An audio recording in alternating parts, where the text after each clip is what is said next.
La Giganta Apache was too big to give birth and was marked for slaughter. She was offered up for meat until a rancher claimed her. Before we dive into this story, don't forget to like the video and tell us in the comments where you're watching from. It was the fall of 1882. The sky was pale and dry, and the wind blew dust across the corral of the trading post in the middle of the desert. Wagons were lined up, and mules snorted and shook their heads. Dark stains of old blood marred the corral's boards. Men leaned on the bars, waiting for anything to break the monotony. A woman was chained between two iron posts behind the fence. The shackles cut into her wrists, leaving them raw. Her forehead was higher than that of many of the men watching her. She had broad shoulders, firm hips, and a heavy chest. The worn leather dress she wore had torn during the transfer. The open neckline revealed more than it should have. The skirt was torn at one thigh, and dust clung to the sweat on her collarbone and belly. A red X had been branded on her left shoulder. She stared straight ahead without blinking. She did not ask for help and did not lower her head. The auctioneer spoke from a wooden box. His voice sounded confident and rehearsed, useless for a woman. He said, "Too big, no legitimate owner, sold as meat to recoup losses." Some men laughed, coins clinking on the wood. No one offered any serious money. A butcher with a stained apron eyed her up and down, shaking his head as he calculated the cuts. Callum Rick stood at the back of the yard. He was 34 years old. He used to be a cavalry tracker. Now he was a rancher who tended cattle and repaired fences in the drylands. He was there because he had delivered a shipment of nails and barrel hoops at dawn and needed to buy 2 horseshoes for a mare and a tarp to cover the corral before the rains came. He wore a worn green shirt, a black bandana, faded suspenders, and dark pants tucked into scarred boots. A canvas backpack hung at his side. He kept his arms crossed and his jaw firm. He had seen crowds like this before. He knew what happened when a group decided that someone was no longer a person. It had been a long time since he had carried a gun. He didn't like the person he became when he did. Now he carried papers. He carried a bronze seal and the habit of intervening when the line between law and cruelty became too thin. He watched the woman long enough to read her breathing, slow and measured. He noticed how she planted her heels under her body, ready to resist without wasting energy. He watched where her eyes went when the auctioneer spoke, not to the butcher nor the coins, but to the gap in the fence behind the posts. She wasn't planning to run. She was calculating distances in case she was attacked. She was deciding where to move if necessary. Callum thought about leaving. He had already finished his work for the day. He had a schedule to keep. The road back was rough, skirting a dry riverbed. It was not wise to travel at night with a lame mule and a wagon that had been tilting since the axle broke in the spring. She imagined the stove in her hut, the chopped wood, and the little coffee left in the can. Then she pictured the corral the next day with the same men laughing at the same joke about splitting a person in two. The thought lingered in his chest, bearing a familiar weight, much like when he entered a burning house in Missouri to rescue 2 children. He didn't like that memory. He didn't like the taste it left in his mouth. He liked the idea of doing nothing even less. Now the auctioneer raised his hands. No one was bidding. "Then we'll settle it with a knife," he signaled to the butcher. Callum stepped forward, neither quickly nor slowly. He placed his backpack on the porch and took out a battered notebook, a folded sheet of paper with the language of a contract of conveyance, and an opaque bronze seal engraved with an eagle. He opened the notebook and placed the seal on top. His voice was calm and steady. Federal Contract Review. This person is in custody for transportation irregularities and was confiscated from an improper sale. He is pending inspection. I will register it and submit the report. He did not raise his voice or threaten anyone. He used words that conjured up images of soldiers, signatures, and questions that would be asked later by people with time and papers. The auctioneer's smile faded. He looked at the butcher. The butcher looked at the crowd. The man on the fence found something else to chew on. No one wanted to argue with a seal. No one wanted their name on a piece of paper that would end up in Fort Killam. Callum did not wait for acceptance. He went to the post, lifted the chain from the hook, and wrapped it around his forearm so that it wouldn't drag on the ground. He kept a small space between himself and the woman. He didn't touch her skin or push her. He said, "Walk," in the same tone he used with the mules he respected. She moved when he moved. They walked through the gate of the corral. The people barely parted. Some boots scraped the ground. Someone spat and missed. No one stood in their way. The chain clanked once against the porch, then fell silent. The woman's breathing remained calm. Keelam's pulse quickened. He could feel it in his throat. He kept his eyes fixed ahead and did not turn toward the platform. Outside the courtyard, the air was cooler. A dog barked by the shed. The mule, tied to the cart, raised its head and snorted. Callum stopped next to the cart's shaft and looked at the woman closely for the first time. He checked the mark on her shoulder. The skin was blistered and broken. He felt anger but didn't show it on his face. He pointed to the box on the cart with a brief gesture. "Water," he said, pointing to the barrel. He moved his hands slowly. She watched his every gesture. She looked into his eyes. She saw no mockery. She saw no intention of possessing her. She saw him clench his jaw when he noticed the burn. He approached the barrel and drank in steady gulps, neither quickly nor eagerly. His throat moved. He set the ladle down without a sound. He did not thank her. There was no reason to. He didn't expect it either. 2 store clerks came out and stood in the doorway. The auctioneer remained near the corral gate, pretending to count. Callum opened the notebook, wrote his name and the date, added a brief note about custody, stamped the page, and left the book open for anyone who wanted to read it. He looked at her again. "I'm leaving now," he said. "You can go to the side of the wagon. It's 8 miles to a hut. It's better than here." He waited. She didn't answer. Her English was fine, but that didn't matter at that moment. She looked at the road, then at the men in the doorway, and finally at the knife in the butcher's belt.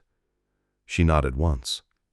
Callum arranged the chain over the box on the cart so that it wouldn't be visible from a distance. He untied the mule, checked the loose rear horseshoe, and decided it would hold up for the journey. He lifted the spear, secured the yoke, and climbed into the seat. He kept the reins loose. He didn't tell her to keep pace. He knew her legs were long. He knew her lungs could keep up. He had seen her run. As the wheels began to turn, he reviewed what he was carrying: a mule, a wagon, half a barrel of water, a sack of corn, 2 blankets, a small jar of balm, the cold stove from his house, and a person sold like meat walking beside him, without knowing what would come next. He felt the weight of that decision on his shoulders, like the load that settles in after the first mile. He didn't regret it. Regret would have been leaving her there. He looked at her when they left the last shed behind. He spoke simply. "My name is Callum. I'm a rancher. I fix tools. I don't sell people." Her eyes remained on his, dark and steady. She said nothing. Her face said it all. Restrained fear. Tension was hidden in her jaw, a thin thread of resistance to pain. Underneath was the unspoken question, what does this man want? Callum left that question unanswered. He would answer with his actions, not words.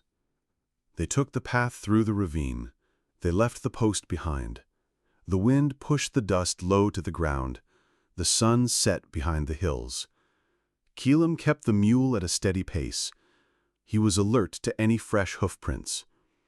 He kept the notebook close to his knee in case someone stopped them and asked for proof.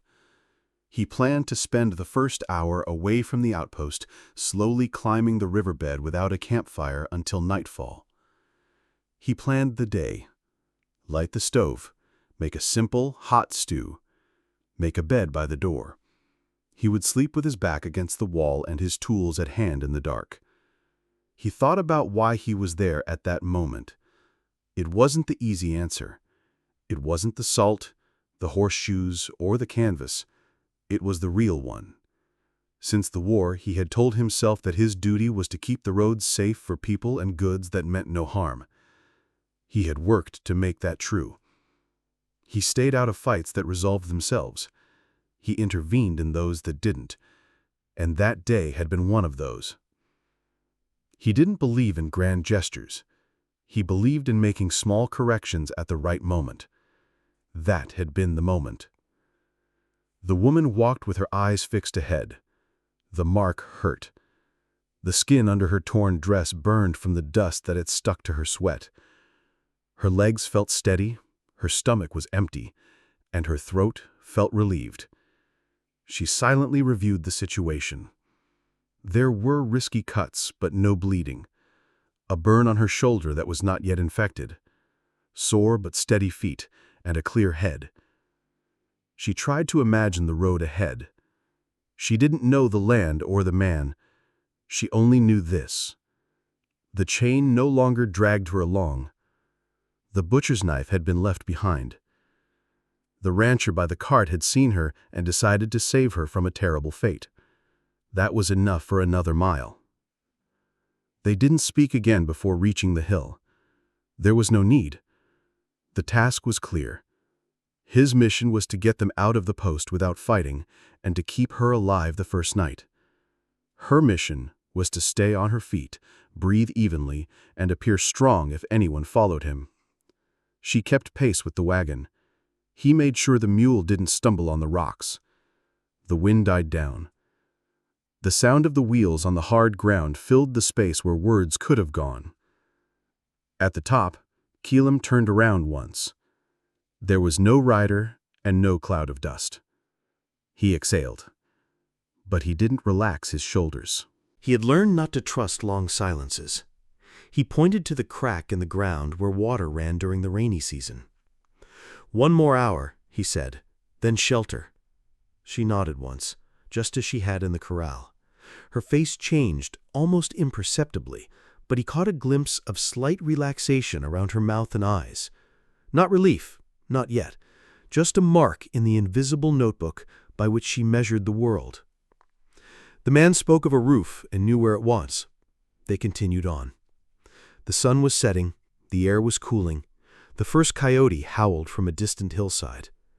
Callum held the reins and clenched his jaw. The woman matched the pace of the wagon and kept walking. They both understood the task ahead of them. What was important now was simple. Keep moving forward, find shelter, and close the door. By the time the wagon reached the ravine where the stream ran in the rainy season, the sun had hidden behind the hills. Shadows lengthened over the stones and dry grass. Callum led the mule off the main road and onto a narrow path behind some rocks, hidden from the plain. Neither of them spoke. Their breathing was steady, though he noticed their steps shortening on the rough terrain. He filed it away in his memory without comment. The hut appeared in complete darkness. It was a room with weathered plank walls, a stone fireplace at one end, and a small slanted shed that was still standing with a firm roof. He had repaired the hut in the spring, when it used it as a passageway for cattle. He stopped the mule by the trough, untied the yoke, and rubbed the animal quickly before tying the reins to a post. The barrel was half full, enough for that night. He poured a jug and gave it to her first. She drank without spilling, though her hands trembled slightly as she handed it back to him. He noticed but said nothing. He pushed the door open with a shoulder and lit a match inside. The flame revealed a single room containing a rough table, 2 chairs, an iron stove in the corner, a mat on the floor, a shelf with tin plates, and a sack of corn. There were no beds or decorations. He saw her eyes scan the space. Neither fear nor comfort, just the steady gaze of someone memorizing a map in their head. She stayed near the door until he crouched in front of the stove and placed the ocote under the grate. When he lit it, the room lit up. The smell of cold ash gave way to smoke and heat. Callum left his jacket on the chair and reached for the pot. "Sit down," he said. not as an order, but as an open invitation. She sat on the bench against the wall with her hands on her knees. The chain still hung from her forearm. Kaloum put the pot on the stove, poured in water, and added a handful of beans and a piece of salted bacon. As the water boiled, he spoke for the first time since the hill. "There's food, but it will take a while," he said. He didn't look directly at her, nor did he press her with his eyes. She didn't respond, only moving slowly as if the stiffness in her legs spoke louder than her voice. While the stew boiled, he brought a tin basin and placed it on the table. He filled it with warm water from the kettle. He put a folded rag to one side and nodded toward her shoulder. "The burn needs to be cleaned." She stiffened, clenching her jaw. Then she looked at the water, then at him. He didn't approach her, he just said, "Do it yourself if you prefer." He returned to the stove and kept his hands busy with the pan. When he looked back, she was pulling down her torn dress, revealing the red X on her skin. The swollen flesh glowed with recent heat. She wet the cloth and pressed it against the wound without flinching, though a hiss of pain escaped her lips. He watched her out of the corner of his eye to make sure she didn't faint. She didn't. She finished and reached for the jar of salve he had left next to the salt. She applied it with steady, firm fingers. Questions floated in the room like smoke. Who had chained her? Who had sold her? Did she understand what had happened in the corral? He considered asking, but decided against it. The words would come on their own. For now, the most important thing was survival. Warmth, food, and rest. That was the order he knew. When the beans were ready, he served her a plate, gave her a spoon, and stepped aside. She ate with small, measured movements, not like someone starving, but like someone who had learned not to waste. He waited until she had finished half of her meal before taking his own plate. They ate dinner in silence. Only the crackling of the iron skillet cooling on the stove could be heard. When she pushed her empty plate away, he nodded and took it. He went to the drawer by the wall, took out a gray wool blanket, and shook it out. "The fire will keep the room warm," he said. "You can sleep by the stove." He pointed to the cleanest corner of the floor. Then he spread out his own mat by the door. She looked at him for a long time, then lowered her gaze to the blanket in her lap. Her shoulders relaxed as soon as she spread the blanket out near the stove and leaned back against the wall. Though her eyes remained open, watching his movements as he secured the latch and lowered the fire, her breathing slowed. When he finally lay down on his mat, with his boots by the door and his backpack within reach, the weight of the day fell upon him. He stared at the ceiling boards and thought of the men laughing in the corral, at the butcher raising his knife. He thought about how easy it would have been to ignore it all. He wondered if anyone would come after her, and decided he would be ready if they did. He had given up his rifle years ago, but a man does not forget how to fight when the cause is clear. Across the room, she lay still, but her mind raced like overflowing water. She had expected pain, or perhaps death, that night. Instead, she found warmth from the stove, food in her stomach, and a man who had only touched her to release the chain. That disturbed her more than cruelty. She knew cruelty. Kindness seemed like a trap, even if it didn't smell like one. She stared at the red glow of the stove and controlled her breathing. If he wanted something, he would show it soon. She was ready, but he still hadn't made a move. That made her wonder what kind of man he was. Outside, the wind blew through the dry, hollow mouth of the canyon. Inside, the fire burned on. There were two people in the small room, strangers united by a decision they could not take back, and questions hanging between them like a third presence. Neither of them spoke. Not yet. The answers would wait until dawn. Morning came with cold light streaming through the window. The fire had burned out, leaving embers under gray ash. Hume woke up first. Years of living in the countryside had taught him to wake up with the changing air and silence before the day began. He rolled onto his side, checked the bolt, and sat up slowly to avoid creaking the floorboards. The hut was still calm, except for her deep, peaceful breaths. She hadn't slept like that yesterday. He could tell because she had slept tensely under the blanket. He let her rest for another half-hour while he stoked the fire with pine branches and lit a match. The smoke drove the cold into the corners. He put the pot on and emptied the last of the coffee. When she moved, she did so cautiously, as if testing whether she still had a roof over her head. She opened her eyes to the glow of the stove, rather than the iron posts. He noticed her gaze but said nothing. He immediately poured another cup, added water to cool it, and handed it to her. "Take it slowly," he said. His voice sounded even, just like the day before, with the same weight that marked routine, not favor. She took the mug, clenching her fingers against the metal, and sipped the bitter, strong coffee. The heat spread through her. She stared at the ring of chains still on the table from the night before. He saw where her eyes were fixed. Without saying anything, he took it outside. She heard the scraping of iron against stone, followed by the sharp blow of the hammer breaking the metal. He didn't bring it back. When he crossed the threshold again, his hands were empty except for a soot-stained rag. Breakfast was cornbread and a thin slice of fried meat. He slid the plate across the table. She ate slowly, as she had the day before. When hunger pangs struck, she looked up at his face. His dark, steady eyes were visible under the brim of his hat, clearer in the daylight. She looked at him as if she were silently measuring a map and calculating. This time, Calum spoke first because there were questions that could not be kept forever. "What is your name?" he asked. His tone was flat, without harshness. She clenched her jaw. The word hung in the air for a moment. Then she said, quietly but clearly. He nodded once. Calum responded by pounding his chest. Korea repeated it as if settling her own name within that room. Looking at him longer, she asked, as if slowly removing a thorn, "Why?" The word came out carefully. Her voice was rough from so much silence, yet sharp in meaning. "Why did you take me out of that pen? Why didn't you let me die like the others?" Calum set the pen aside and rested his hands on the table. "Because they would have cut you up like a pig," he said. "I couldn't stand by and watch." He didn't embellish his answer. He added nothing more. That was all he had, and that was what he truly thought. Her eyes didn't soften, but something in her shoulders gave way. She either believed him or wanted to believe him. She turned toward the door, then back to him. "Do you want payment?"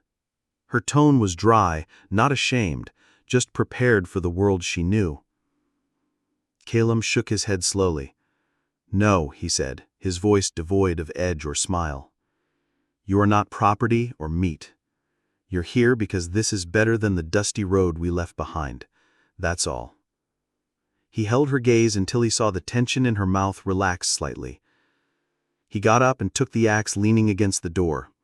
"The wood is low. The fire won't last much longer. You can stand inside where it's warm."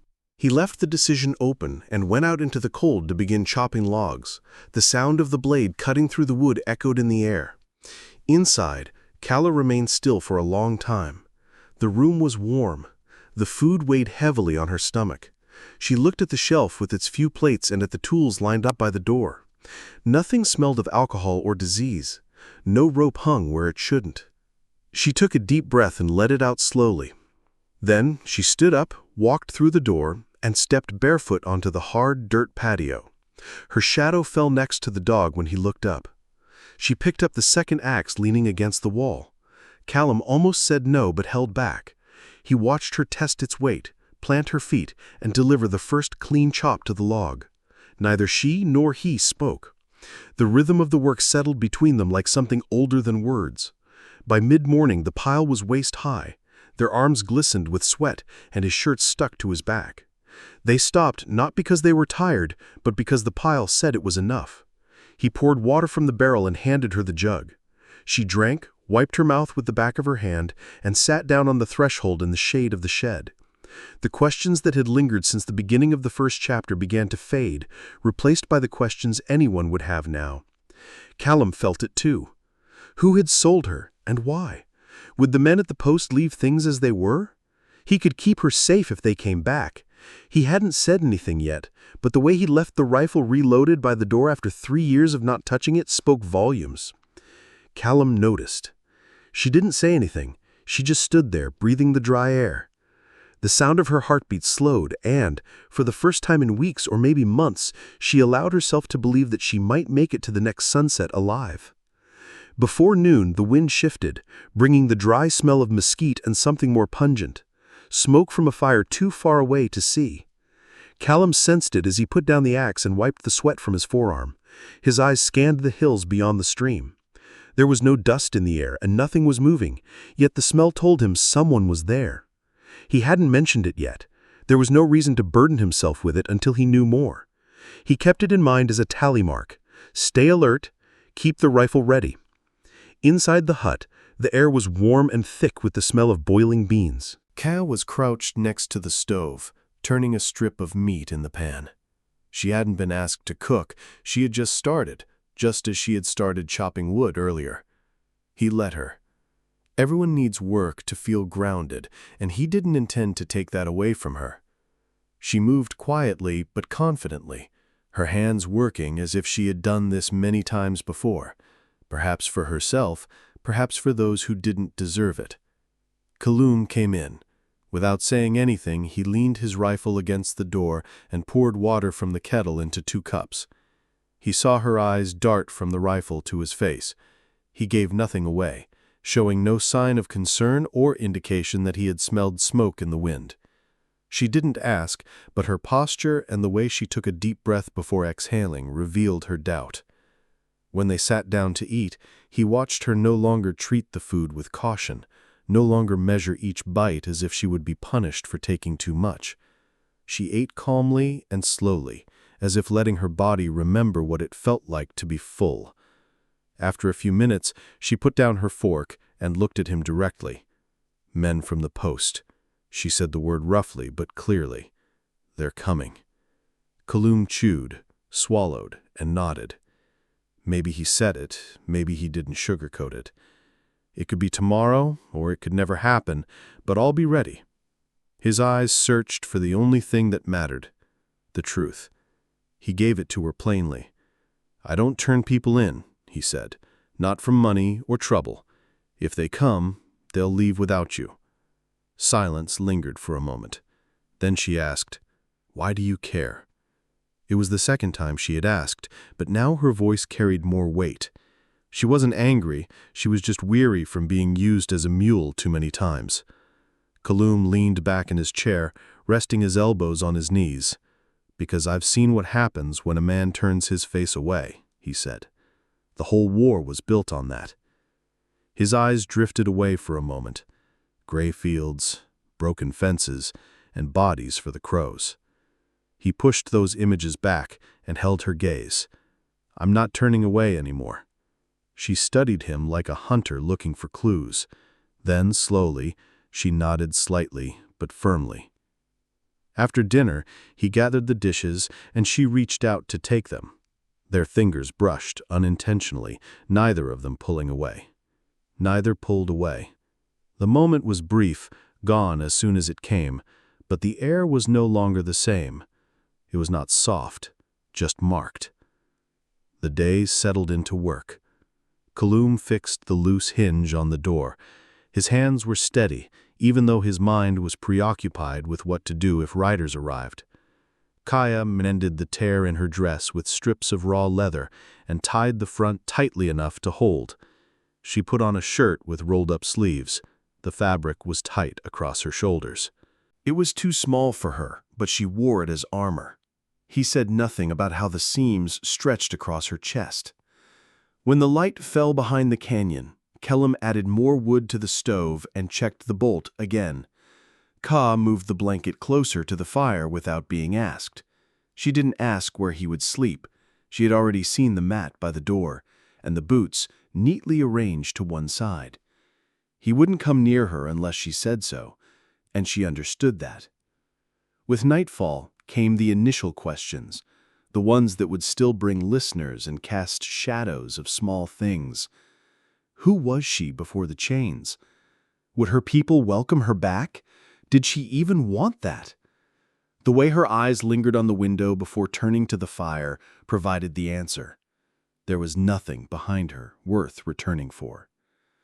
Kellum poured the last of the coffee, handed her a cup, and let silence fill the room.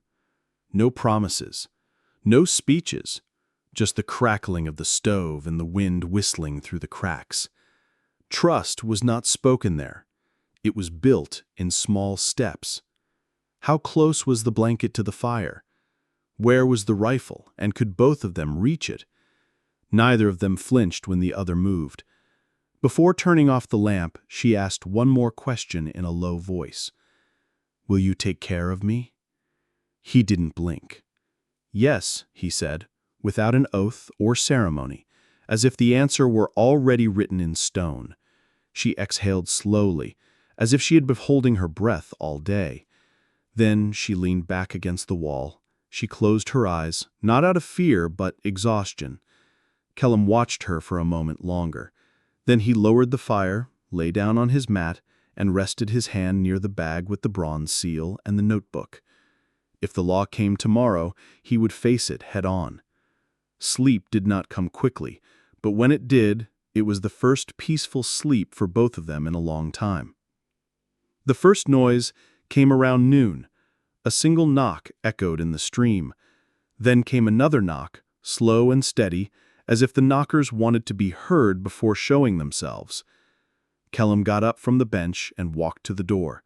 His face was expressionless, and his hands hung loosely at his sides. Ka had been sweeping ash from the stove. The broom stopped mid-stroke. His eyes first went to Callum, then to the rifle leaning against the doorframe. He didn't speak. There was no need. He already knew what that sound meant. Callum stepped out onto the threshold. The sun hit him hard, stinging his eyes, but he kept his gaze on the hill beyond the bushes. 2 horsemen appeared. A third shadow stretched out behind them before the rest emerged. 3 men in total.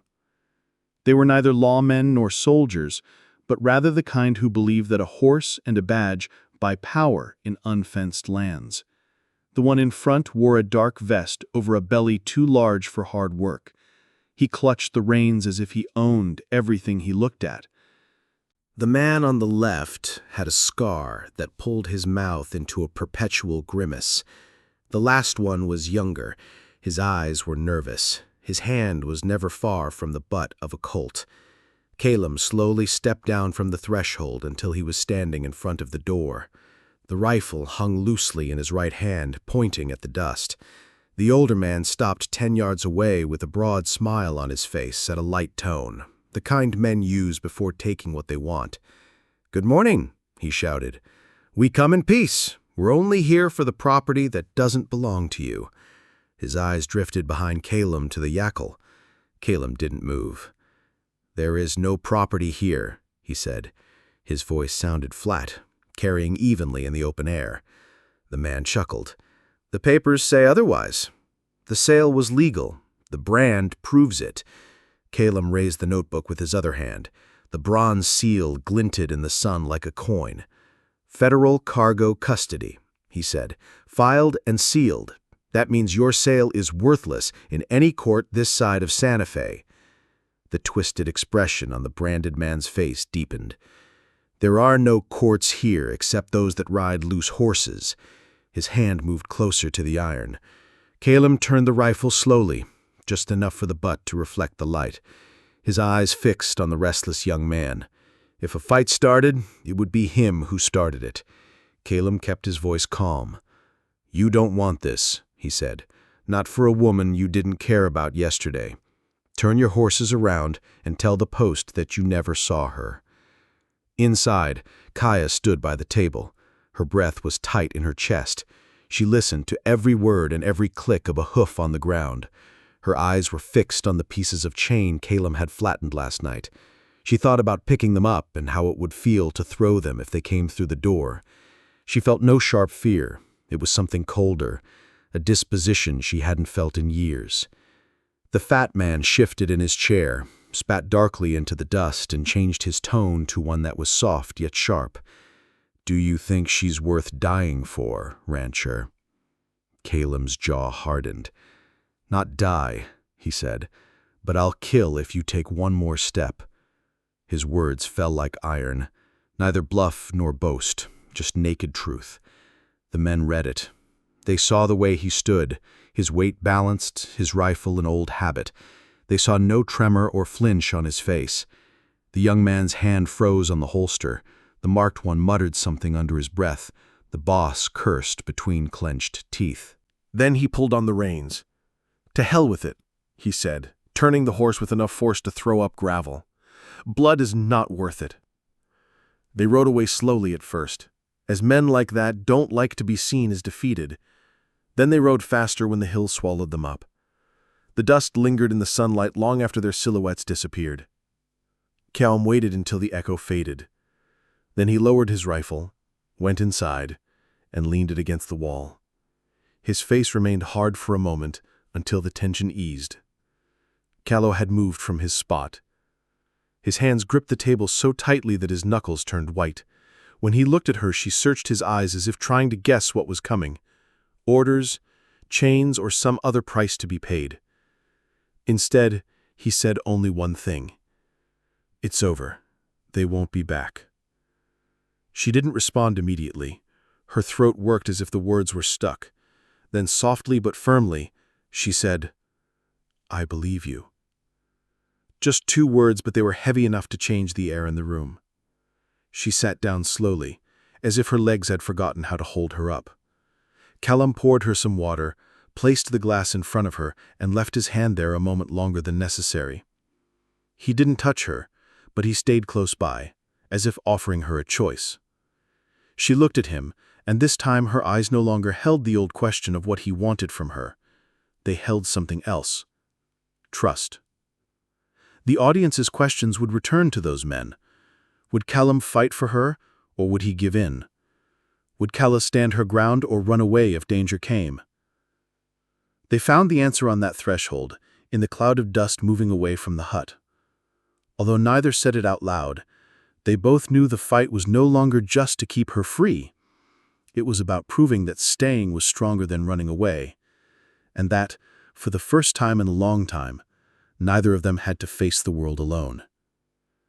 That night, as the stove glowed and the wind beat softly against the walls, Kajim moved her blanket closer to the fire.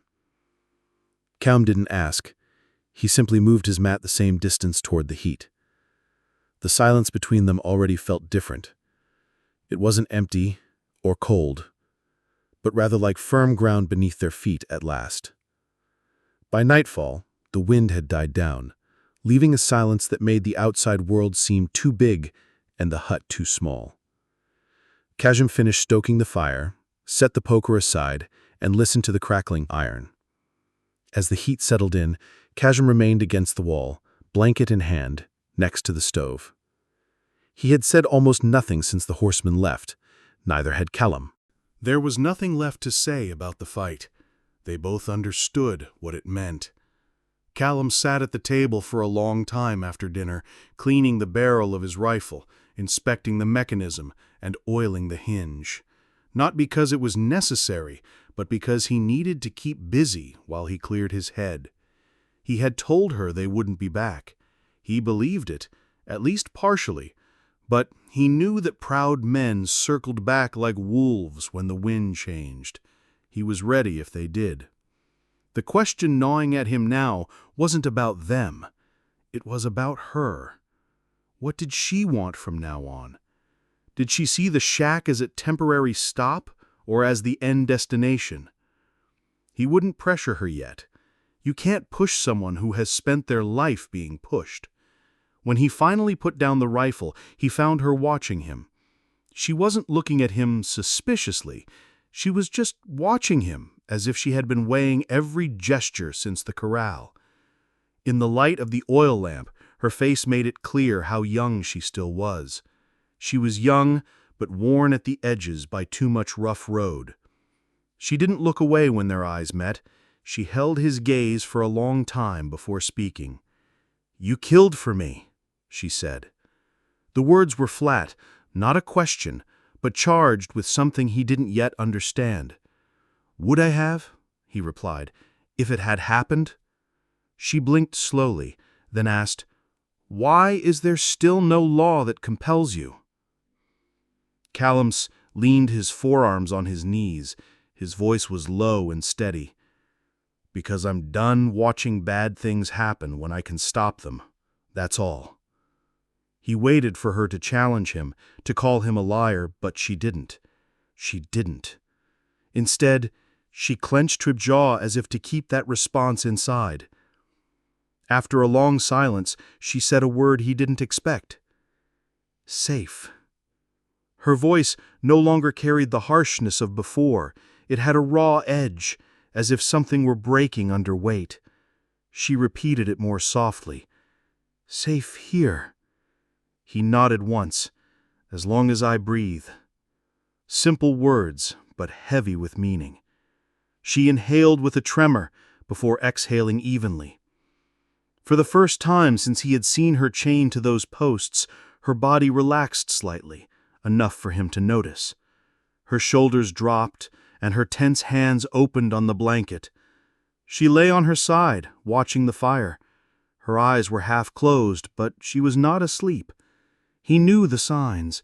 He knew she was waiting, perhaps for the world to harden again or for something else. Callum rolled his bed closer to the hearth. Not too close, but close enough that if she woke up frightened in the night, she wouldn't have to look far. He lay down and stared at the low beams until the light from the oil lamp went out. Then he blew it out. For a long time only the wind crept through the cracks, and the rhythm of 2 breaths filled the room. When he woke up later, the fire was low, but not out. He moved to stoke it, but stopped. She was there, kneeling next to her mat with a blanket over her shoulders and her hair loose and shining in the firelight. Her face was calm, and there was no longer any fear in her eyes. There was something chosen about her. "Are you cold?" he asked, his voice hoarse with sleep. She slowly shook her head. "No, not cold." Her hand rested firmly and confidently on his chest, feeling the beat beneath his ribs. She didn't rush either. He could have asked what she wanted, but the answer was already in her eyes. For the first time in his life, he didn't need any more words. "Be quiet." He began to speak, but she nodded slightly, as if to say there was no need. "No, not now, not here." Callum stood still, letting her set the pace. His breath caught when he wrapped his arms around her under the blanket, his fingers barely touching the curve of her back. The heat between them was neither fiery nor hurried. It was slow and steady, something earned after so much passion and so little giving in their lives. She rested her forehead on his jaw, clinging to the moment, and he held her there, neither pulling nor pushing, simply holding her until the tremor in her breath disappeared. When she finally lay down beside him and the blanket became tangled around them both, the silence did not feel heavy. It felt like solid ground, like something they could stand on at dawn.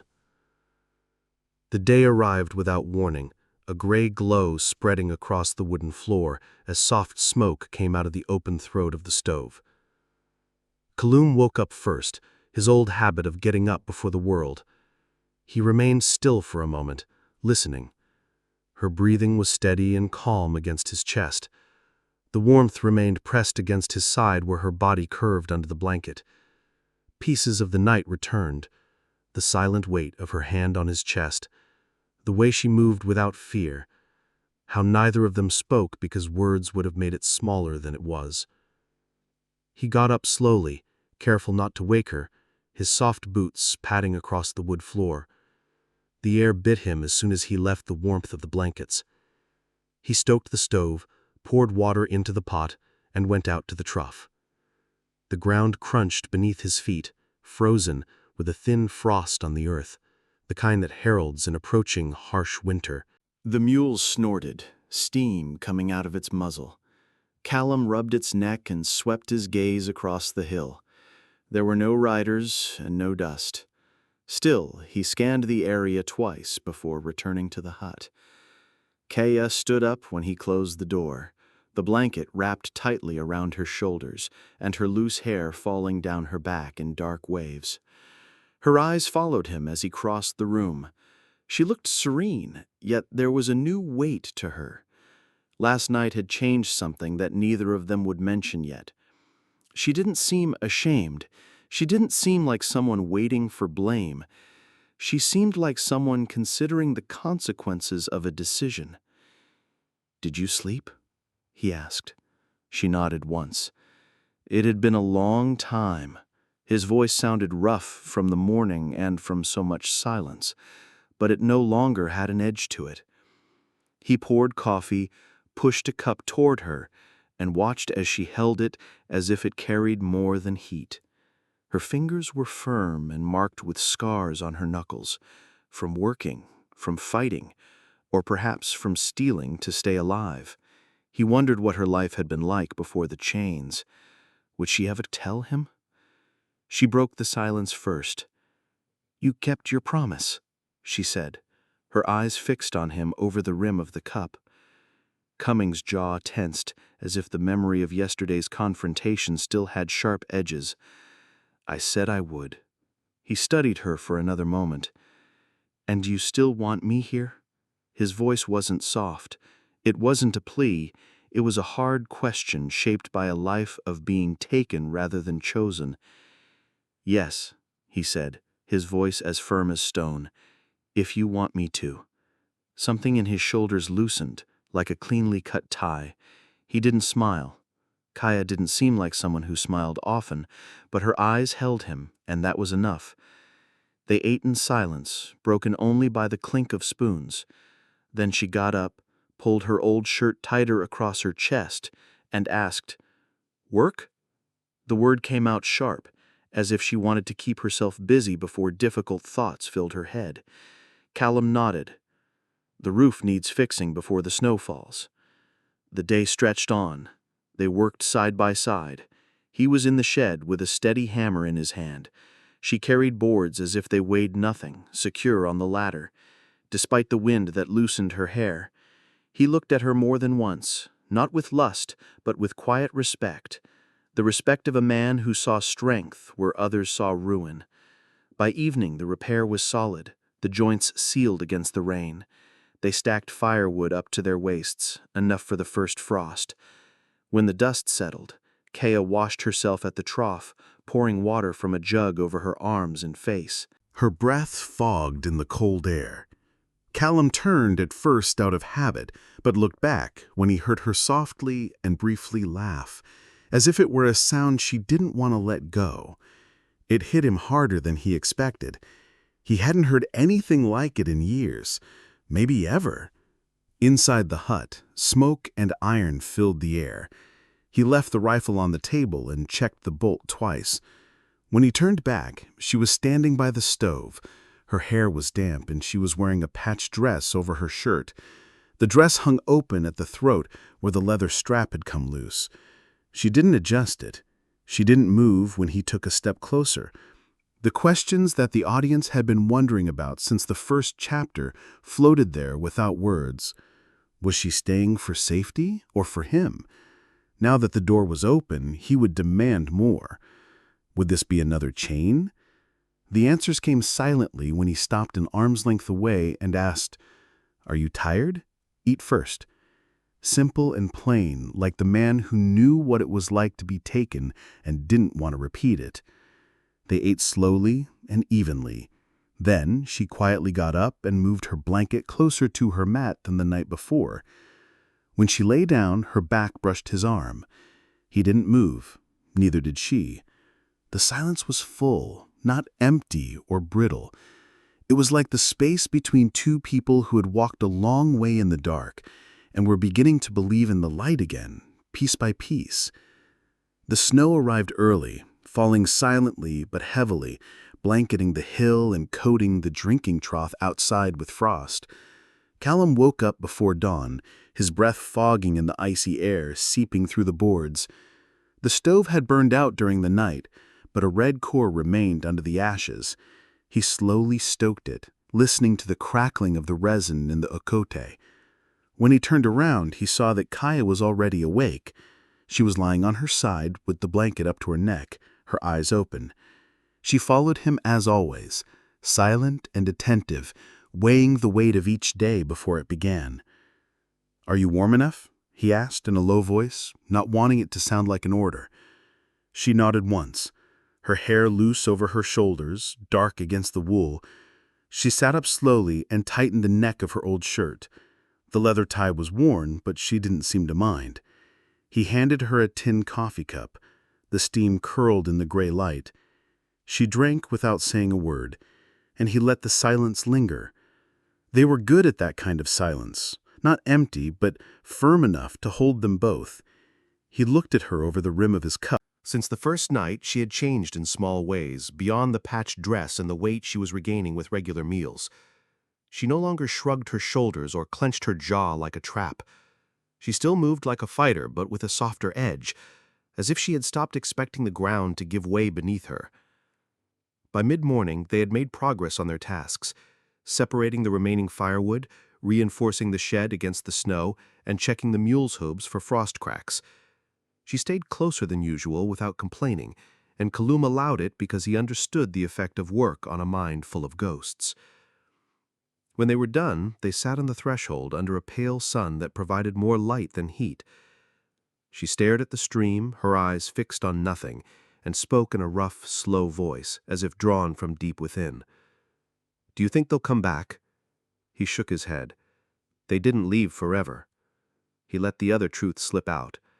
Men like that don't forget when they're laughed at. That's why he was still ready. She turned her head toward him. "You're always ready." "I learned the hard way," he said. His jaw tensed. The old war rose behind his eyes for a moment. Faces in the mud. Meaningless orders. People he couldn't save. He pushed him to the bottom. "Now I keep things steady. That's enough."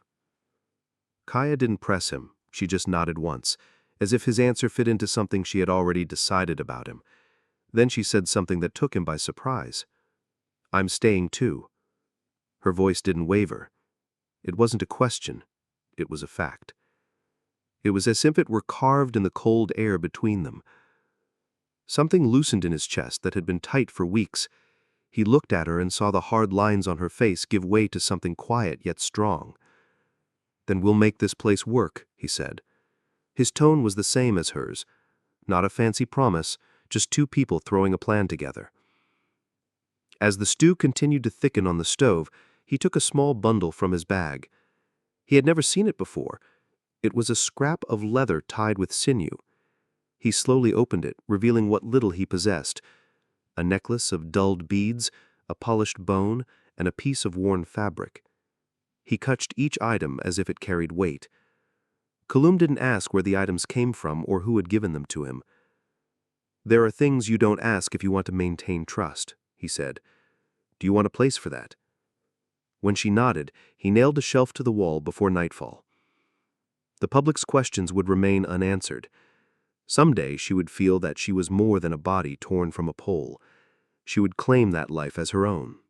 He would treat her as an equal or as something rescued. They found answers in that simple act. Her treasures were on a shelf, and her hands hammered nails without asking why. When darkness fell, the room glowed softly with the light of the quink and the warmth of the stove. Snow tapped against the window like fingers. Kala sat by the fire, her hair loosely braided over one shoulder and her shirt open at the throat again. Her skin was warm beneath the glow. Kaloum placed the notebook on the shelf, the bronze seal angled to one side. Then he looked at her long enough to feel the tug in his chest. Crossing the room slowly, his boots silent on the wood, he stopped when her eyes met his. There was no more fear, no more doubts. He took her large, strong, and marked hand and held it without haste. She asked confidently, as she always did, even though the answer never changed. "Yes," she said firmly and clearly. Her fingers clung to his as if she would never let go. This time, when his mouth sought hers, it was not the silence of the night before. It was deeper and heavier, something she had been waiting for amid miles of rough roads and days of fragile silence. He laid her down slowly near the stove, with a blanket under her shoulders and the heat of the burning iron behind her. Her breath broke once, not from fear, but from something new. He kept his hands steady, letting her set the pace and decide when slow became more. Later, when the fire died down to embers, and the light from the oil lamp faded, they were enveloped in a silence that spoke louder than words. Outside, the snow continued to fall softly and steadily, sealing the world in white. Inside, two people who no longer had anything to negotiate held on to what they had built with their own hands: warmth, trust, and a fragile beginning of something that already felt like life. Spring came slowly, breaking the winter one day at a time. By early March, the snow had receded to the shady banks of the stream, leaving the earth dark and soft underfoot. Water ran where drought had burned all summer, a thin thread that promised grass again. Kaloum was outside at dawn, his coat open against the cold. He watched as the sun burned the frost from the mule's back. Behind him, smoke rose straight from the chimney. Inside the hut, the air smelled of coffee, firewood, and something he wouldn't have missed if it were gone. It was a warmth that came from more than just the fire. Kaloum moved around the room with a calmness different from the first few weeks. Her footsteps were quiet, not because she was hiding, but because the habit of silence still clung to her like old dust. She placed a bowl on the table and rested her hand on her belly as she stood up straight. It was a tiny detail, just a curve under her shirt, but Kaloum noticed it. He had already noticed how she paused longer on the stairs and how she lingered by the stove at night. He said nothing, waiting for her to speak when she was ready. She turned and looked him straight in the eye, a word that covered all the miles traveled since that corral life left her lips. She pressed her palm firmly against her belly. Her voice did not tremble, and her face did not break. She looked at him as if gauging whether the earth would withstand what was coming. For a long moment, Kaloum did not move, not out of doubt, but because something hard and rusty inside him had suddenly broken. Slowly, he moved across the creaking floorboards and placed his hand on hers. Warm, firm, real. "Ours?" he asked. Although the answer was already in her eyes, she nodded. The air he released felt like the weight of war had finally lifted. He didn't speak at first. He just held her tight against his chest. For the first time in years, he let his head fall and closed his eyes without shame. When he pulled away, the hardness and edge of a man waiting for the world to burn had left his jaw. It was the firmness of someone who already knew what he lived for. "Then I'll do it all right," he said in a low but confident voice. "If you want a formal ceremony, we'll go to the pastor. If you want it here, under this roof, I'll stand in front of the hearth and say what matters." Kaloum's eyes went to the shelf he had nailed up months before. There was the beaded necklace, the carved bone, and the piece of cloth arranged in a row. Then she looked back at him.